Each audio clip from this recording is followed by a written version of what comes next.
Picture this. You're one of Julius Caesar's top commanders. You've fought alongside him, conquered Gaul, crushed your enemies, and carved your name into history.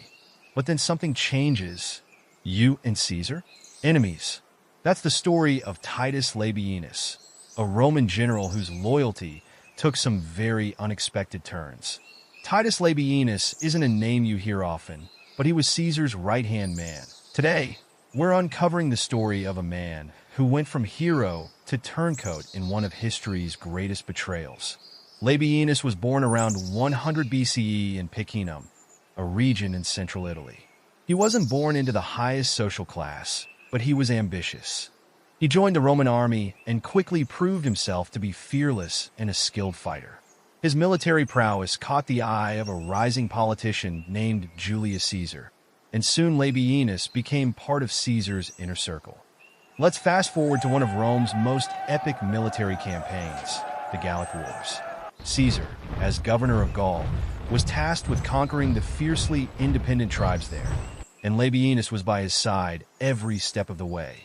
While Caesar led the main forces, he often entrusted Labienus with independent command. During the Battle of the Sabus River, Labienus fought off fierce Germanic warriors, helping turn a near defeat into a resounding victory.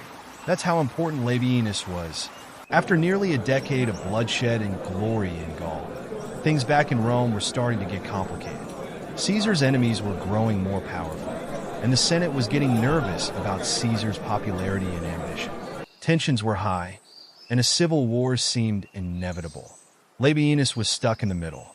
On one hand, he was deeply loyal to Caesar. On the other, he felt a duty to Rome and to the Republic.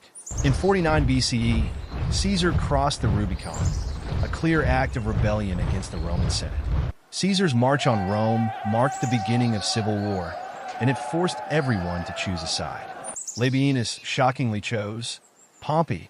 It's not entirely clear why Labienus decided to join Caesar's archrival, Pompey. Was it loyalty to the Senate?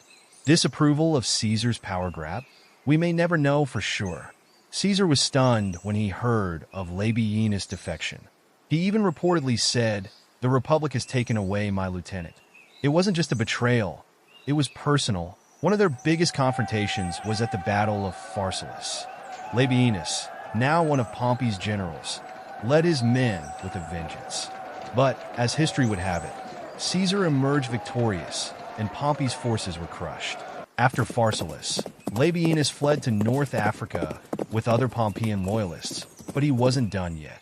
The last showdown between Caesar and Labienus came in 45 BCE at the Battle of Munda in Spain.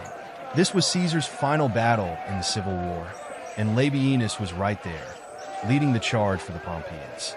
Labienus fought like a lion, but Caesar's forces had the upper hand.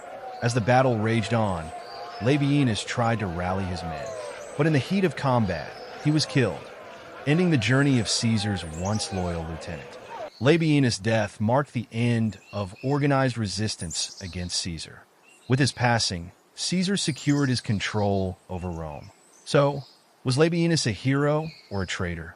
Historians still debate his legacy. Some see him as a true patriot who stood by the Republic, even if it meant going against Caesar. Others see him as a turncoat, a man who abandoned his friend in Rome's darkest hour.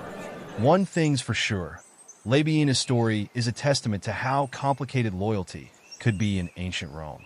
Before we wrap up, here are some fun facts about Labienus. Did you know that Labienus was known for being a strict disciplinarian? His soldiers both respected and feared him. He believed in no-nonsense discipline, which Caesar appreciated. Another interesting fact, after the Battle of Pharsalus, Labienus became somewhat of a phantom figure, vanishing into North Africa and stirring up anti-Caesar sentiment for years.